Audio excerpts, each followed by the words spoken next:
the quarterback situation.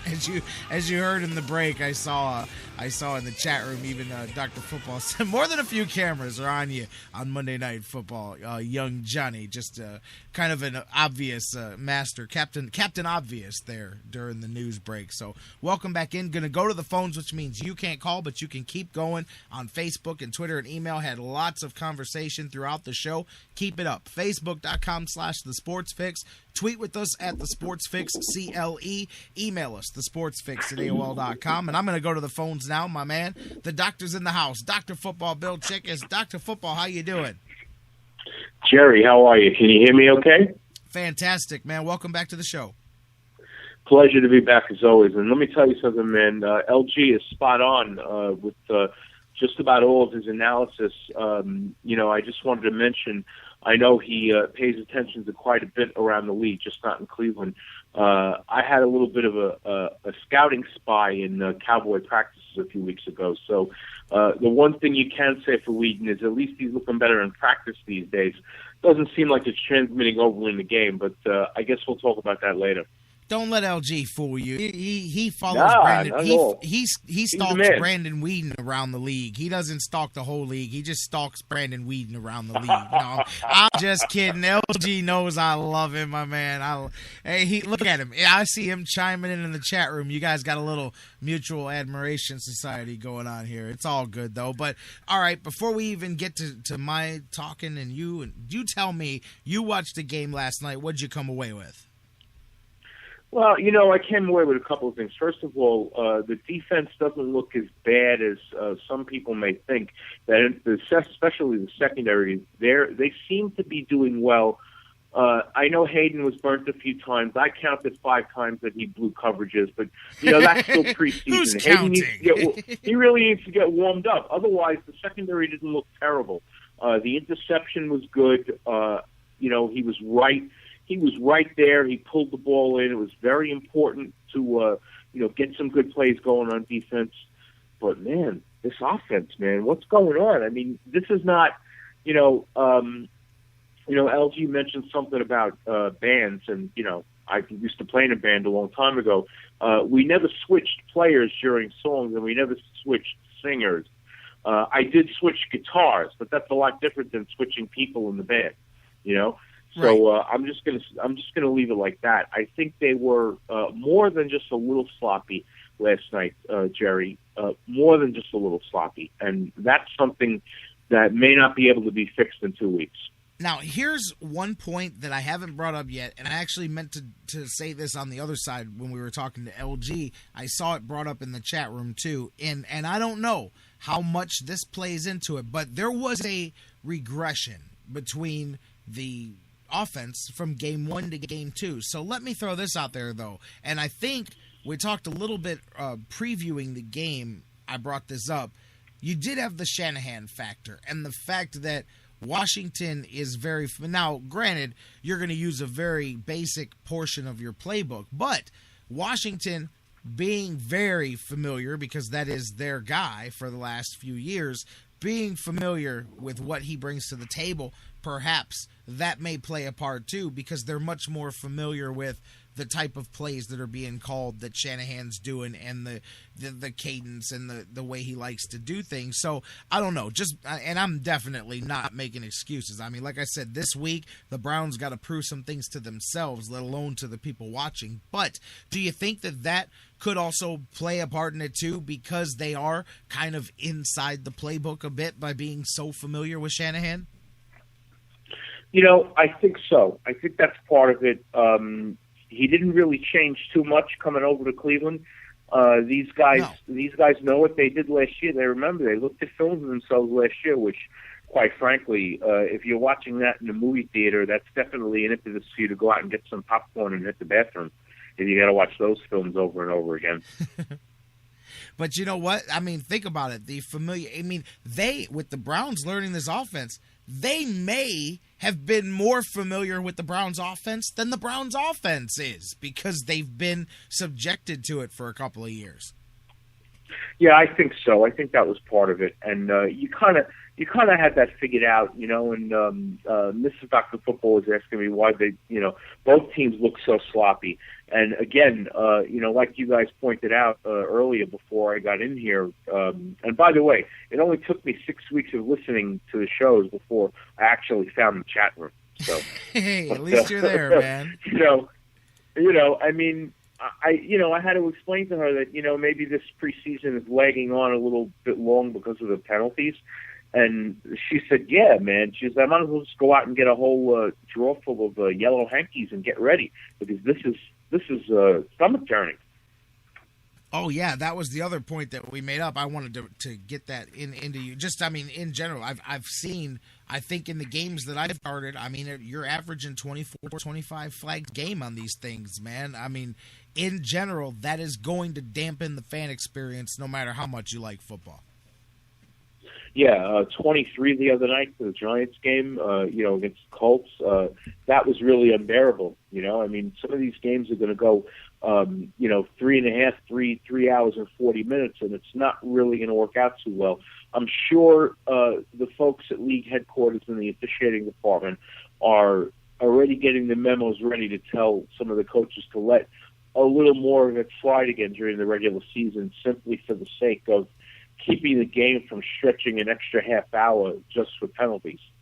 Yeah, because that's the path that this thing's going. But I don't think that they're going to lighten up. I think that they're intentionally doing it this strict to get people to back off. There's a reason for this. They're not doing this because they want to call the flags. They're doing this because they want to free up the wide receivers to score more points and excite more fans and sell more tickets. So clearly, their goal here is to keep you hands off of these receivers, and that's what they're going to get. They're going to crack it down like this until basically teams start coaching their guys, hey, man, keep a 2-yard bubble between you and the guy. You know what I mean? Just don't even come near him once you get out of there. And then the NFL gets what they want, which is advantage offense. That's the whole goal of this. Peyton Manning's offense was disrupted throughout the Super Bowl, and he was beaten up by those defensive backs that were mauling his guys and throwing off the timing. And the NFL does not exist for defenses to win championships. They exist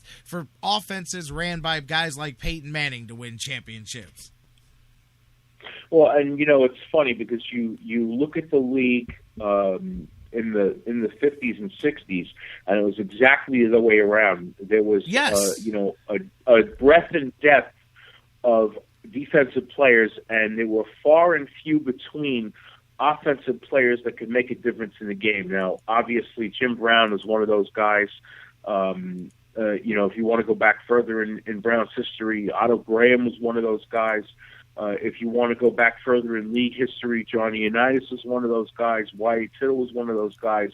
The receivers back then, were some of them were those kind of guys.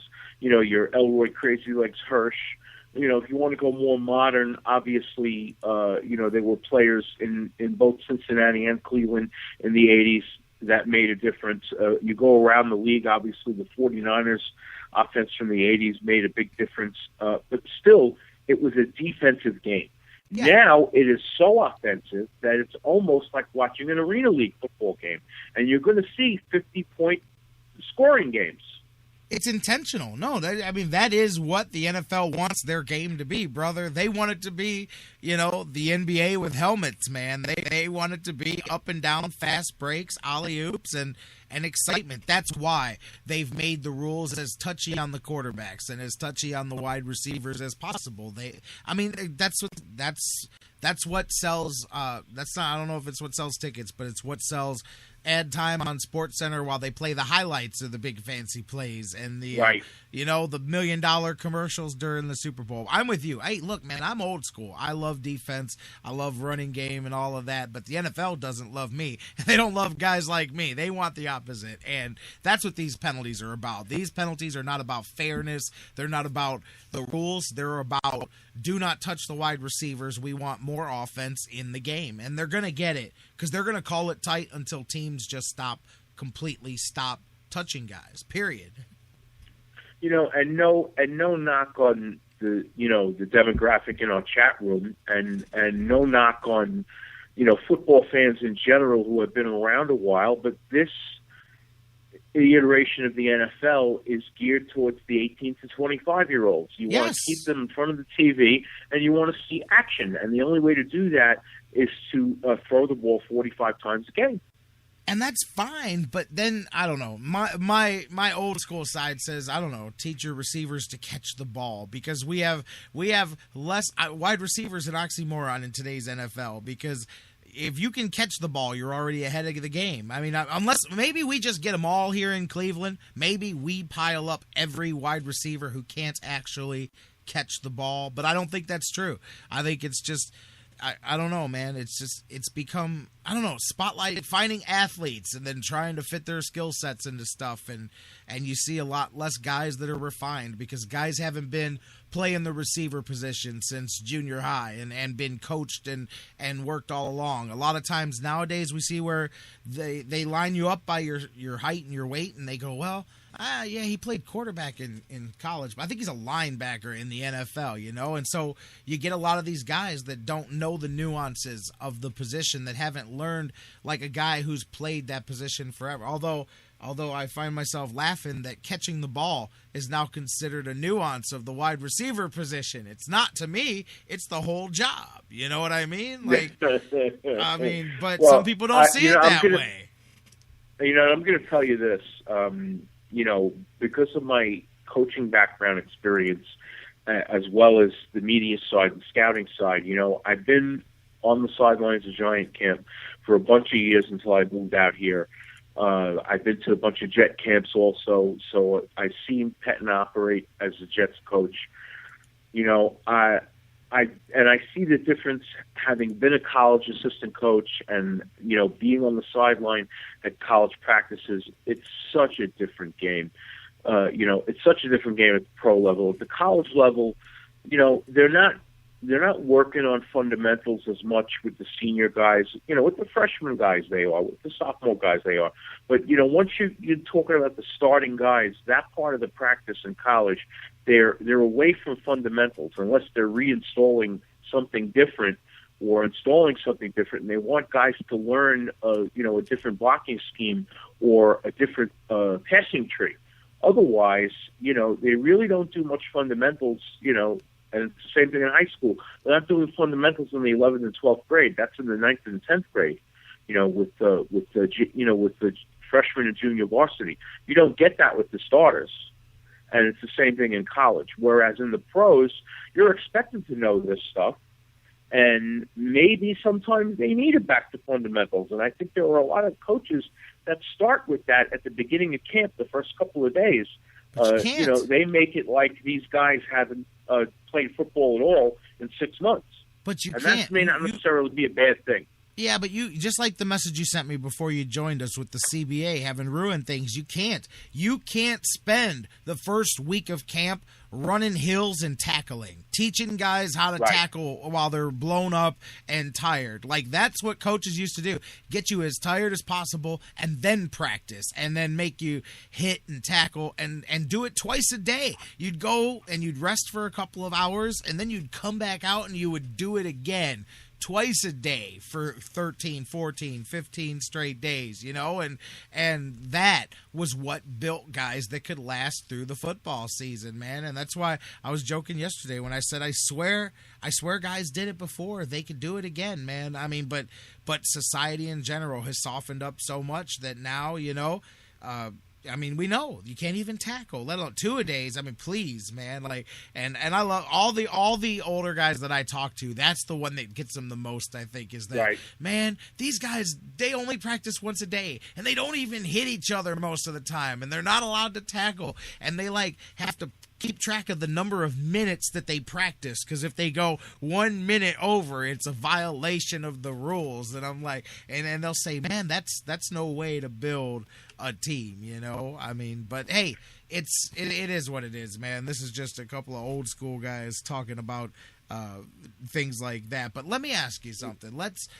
and you're an outsider here, but let's look at the Browns and the situation that they're in at the quarterback position right now, because, and I just say it not necessarily looking to Pittsburgh, but let's look at the time frame, and this is interesting to point out. You had a preparation for Monday Night Football, but now you're off on Tuesday. You're going to have Wednesday and Thursday. That's it to get ready for Saturday's game, because